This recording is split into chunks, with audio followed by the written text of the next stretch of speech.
So, our question for today is about moles on the body. So, there are several interpretations of, a mole on the hand or the cheek or the eye, and there are different ways people interpret it. So, first, should we really interpret something like that? Is there a certain interpretation to the moles that a person has on the body? Moles in the body are, you can call it as birthmarks. So they're permanent. They'll be there forever with you, from the time you're born to the time you live.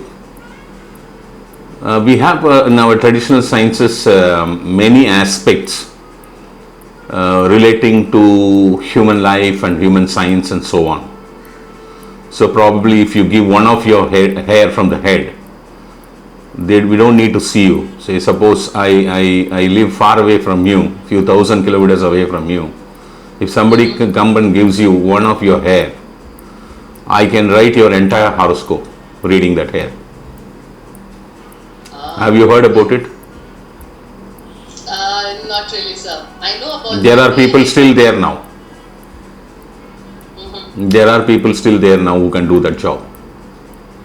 One of your hair from the head, we can write your entire horoscope. We will tell you you're a male or a female, what age, where are you living, everything, your birth chart, everything. This is one. The other one is Chamandrika Lakshanam. By looking at your facial features, they will tell everything about you. Okay. Then nails, with which we can read many things. And like the way that they can take a DNA from your saliva and read many of your genomes today in modern science, the ancient had many types of these kind of things.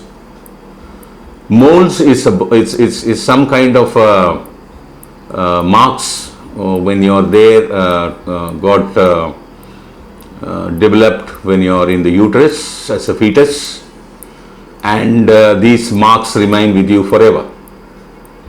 So there was an art in the ancient past. I don't know who's doing that now.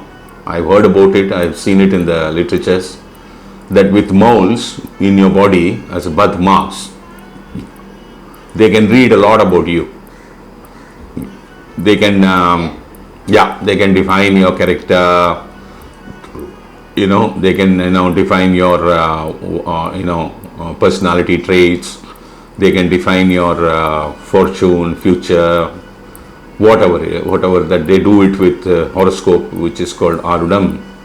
That they can do it by looking at your mole. That was another art which was available those days. I don't know who's doing it now. I don't know who is capable of. There may be people which I don't know.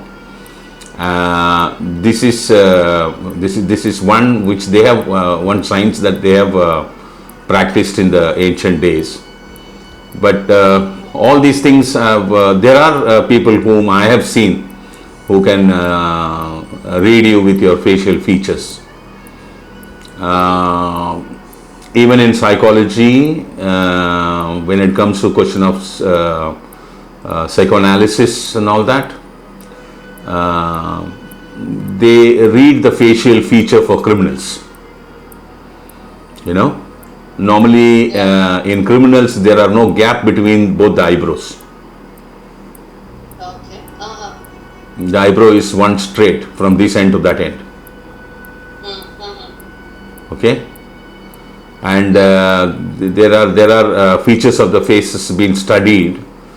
When you have large criminals in the prison, they study, the psychologists study the facial features, and there are a lot of markings have been taken from the faces of these criminals, and they all look, these features look alike. When they compare this with normal people who are very principled and humble in life, like us, so when they compare these features with the normal people, this is not there in the normal people. These distinctive features of some of the facial aspects. So in psychology they have done that. So you can go and read all this in psychoanalysis of facial features of criminals. There are many research papers are there. So likewise, the ancients have handled many branches of science, in which the science of astrology, which is the branch of science of astronomy, there are various types of branches studying all these things about a human being. What will be his character and all that by looking at the moles and all that stuff. That was one of the part of science what was there in the ancient days, but we don't know who is an expert in doing all that. There are people whom I don't know, maybe others know, but the Chamandrika Lakshanam, looking at your facial features and telling about you, is very widely available today. And in the God of Land, Malayalam land, it is practiced very nicely. So moles is one of the aspects with which one can study a human being to a large extent, which that part of science was available those days. It should be available today also. We don't know who is practicing it. Thanks.